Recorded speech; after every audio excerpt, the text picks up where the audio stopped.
Hi all. So I'm back again with another video, and I'm continuing my Spring Boot series which I have started. Series where I will be creating the CRUD application in which I have covered the update part by covering the post API, how you can create the post API or saving the employee you can see. And apart from this, like for not for updating, sorry, for create purpose, I've used to save a employee or the post mapping you can say. And for read purpose, we have created get all data or getting all the employees from that DB. We have used the embedded S2 database, and embedded Tomcat server is there, which is inbuilt. And apart from this, like now what we'll be doing in this video, we will be creating one more read API, but this API will be reading based on that either path variable we can use or either request param. So just have a difference between at the rate request param and at the rate path variable. Two things are there, two annotations. So at the rate request param is used for the optional dependencies. Like in the URL, you can pass that dependency or you cannot pass it. Like based on that, you can set the required properties there while defining that annotation, false or true. And at the rate path variable, basically you can pass it, and it is a mandatory parameter you need to pass into the URL. So we will be try to use set the rate path variable in this video first.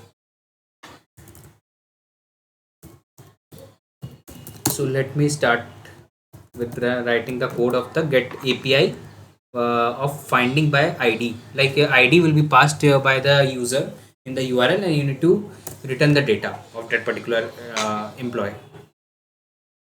So in this case, we will be needing employee DTO, then get employee by ID, and here we will be passing that at the rate path variable,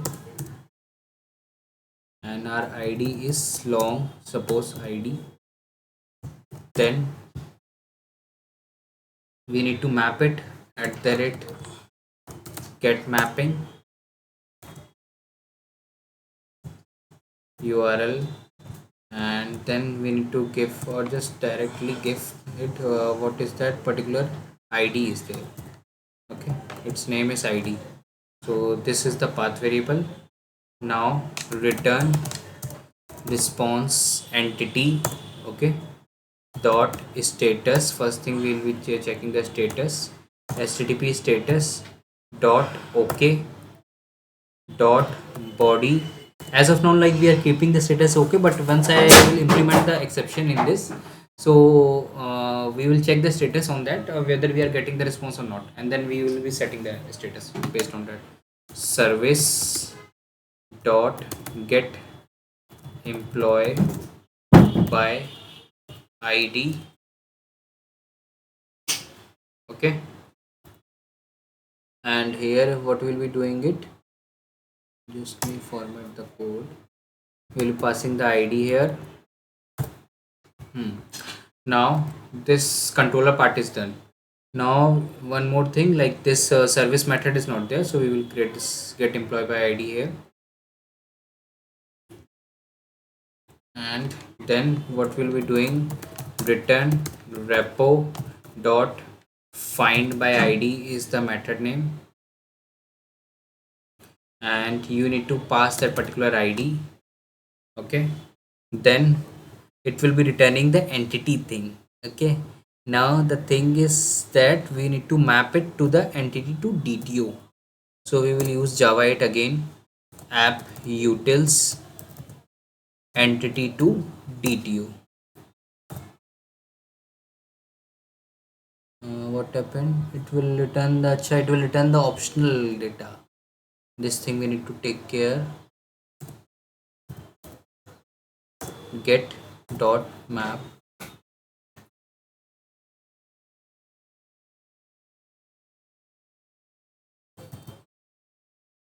why it is giving the error. It was returning the optional data.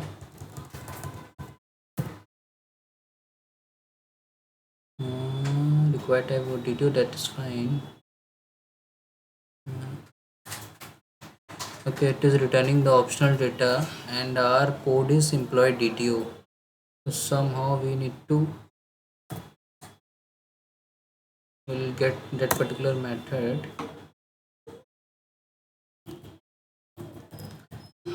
dot map. Let me try with dot map.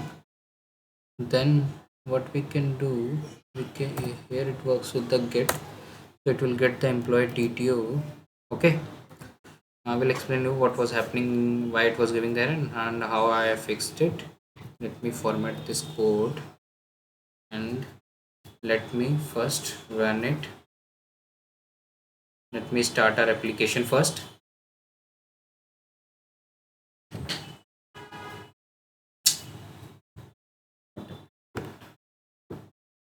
Application, our main application, we need to start.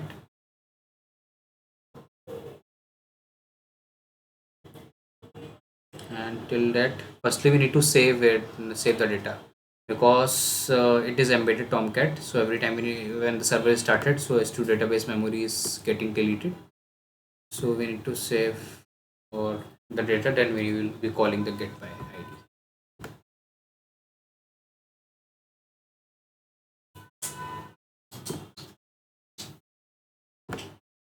It started.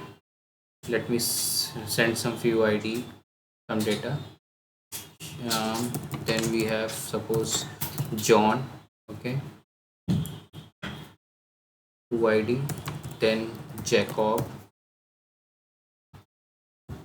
Okay, now this was the get all data, which will be fetching all the employees. Here it is coming all employees. Now our third API URL is that basically we need to pass that ID in the URL. Instead of get all data, just pass one. So here it is working, like a single employee data is coming, like ID whose ID is 1, it is returning the data. Similarly, now I will pass that employee ID as 3, it is returning Jacob, what we have sent here. Okay, so let me explain you basically what is happening in the background. We have defined one more get mapping, and this get mapping is that get employee by ID. And in get employee by ID, I have used again response entity, and in employee DTO I have taken the return type, and we are setting the status as HTTP status.ok, and we are calling the service method inside the body of get employee by ID. And here you can see that we are just using the repository.find by ID. Then we are mapping into app utils conversion. Basically we are doing it using the java entity DTO, and then we are calling the get method because it was returning the optional data. And earlier what I was doing the mistake that I was calling the get here, so it was failing, and like it was not able to convert it properly, it was giving the error. So that's why at the last we need to get that particular data, so it will return the after conversion of employee DTO. It is optional of employee DTO. Then at the end we are calling get, and then we are doing that. But this is also partially correct, because get, sometimes if the data is not present, it throws the null pointer exception. So to avoid that, we need to return some alternate value, or we need to surround with that exception handling, try catch. So as of now, like exception handling, we are not taking care. We at the last I will be implementing it, but just try to understand what is happening in the background. See here all the queries you are able to see here in your console. So please like try to do some hands-on from your side also. Just don't watch it these videos, otherwise it will be wasteful. And so just do the hands-on from your own side, and please let me know if you have any doubts, any suggestions in the feedback or in the comment section. And apart from this, like I've covered till now, get API, get by ID I've covered, saving the data. Now in my next video I'll be covering the updation of the data, put API basically, and at the last we'll be covering the delete there. So our CRUD application will be total created, like create, read, update, delete. All the 4 operations will be done in a single application. It's a simple code. If you see it, nothing is hard and fast. Just try to understand it, and please like, share, and subscribe my channel, and try to learn the things. Yeah, thanks.